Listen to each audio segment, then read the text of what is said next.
911, where's your emergency? There's a fire in the basement and there's a gas leak and the alarms are going off. We'll get someone there as soon as we can. There's multiple fires around town. There seems to be a gas issue. We're trying to figure it out. I noticed something was wrong. A lot of gas was coming in the house. I didn't know why, so I shut that off.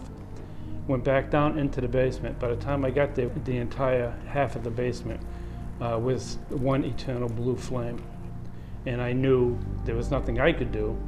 So I went back and I told Mona we had to get the children out. Stay away from the building if there is flames, okay? We're getting someone there as soon as we can. Well, is this going to blow? It's a gas burn, ma'am. I'm not sure. I was having a staff meeting when I received a call from Chief Mansfield, our fire chief, and he told me very calmly that he was actively responding, or the department was actively responding to approximately 30 fires. My daughter calls me. She goes, Mom, there's fires and explosions all over. What do I do? I'm telling them, you need to get out.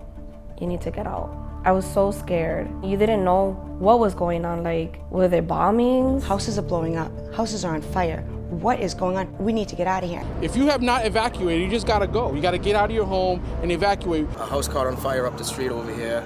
There's more going on over there. It's madness. The size and scale of what had happened became much clearer to us, and I think our biggest worry at that point was public safety. What else is going to happen? Is there some other shoe that's going to drop here? The whole thing felt like a monstrous race against time. There was chaos.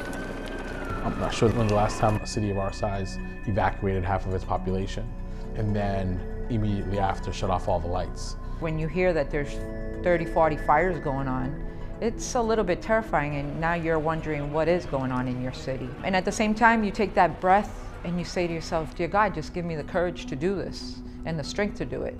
We're opening a shelter. We're opening 2 shelters. We're opening a 3rd shelter.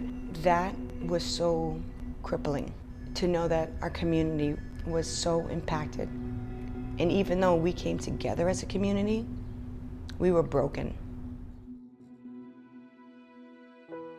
The biggest concern we all had was how do we keep people safe and warm, given that many of them were living in homes that they simply couldn't be in. So the work of establishing the Greater Lawrence Relief Fund became really important to us. The mayor called and said, we need to talk. Please come up to the command center. At that point, the governor informed us about the coming resources and the gift from Columbia. And I'll never forget how amazing it was to see the governor standing up and actually sketching out how the flow of resources was going to instantly activate to get to people. An unstable situation for a lot of folks, with many residents not sure when they'll be able to go back home. Some came in shock after their homes had burned. The first, I'd say 3 or 4 months, I was a wreck. I was so angry. You know, I was just sad all the time. It's just it was just really hard. None of us had ever taken on a project where it was 675 discrete addresses, each with a unique problem. There was no playbook in terms of how to undertake the work that needed to be done. For our business community, they had questions about how they were going to keep their staff, how they were going to recover lost revenue to our residents. Cold weather, Mother Nature was not on our side. Winter was fast approaching, and where were they going to stay for weeks and months? The biggest needs, well, I think money was huge. We saw how unprepared that we were. Even though you have insurance, you have no idea what's going to happen next. You don't know when money's going to come in. So it was very helpful for us to have those funds just to do the things that you normally need to do, like buy food and clothing.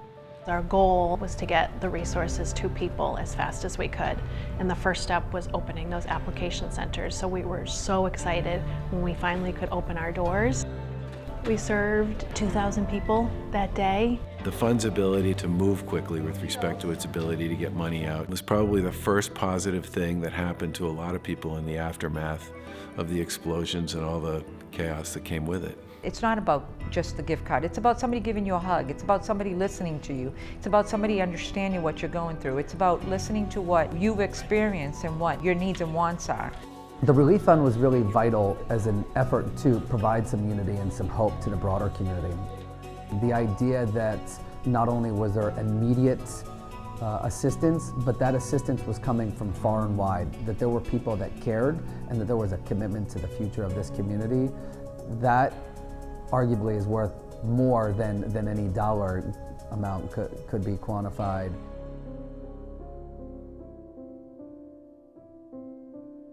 The best example of unity in our community, I think, was when we stood together as municipalities.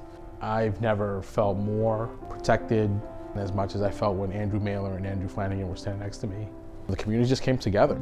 It's incredibly unifying when the things that are supposed to work every day in crisis work the best. The first responders pretty much just dropped whatever they were doing and headed to the Merrimack Valley at the first sign of trouble. That's a huge statement about unity and community and mutual aid that so many people brought to bear.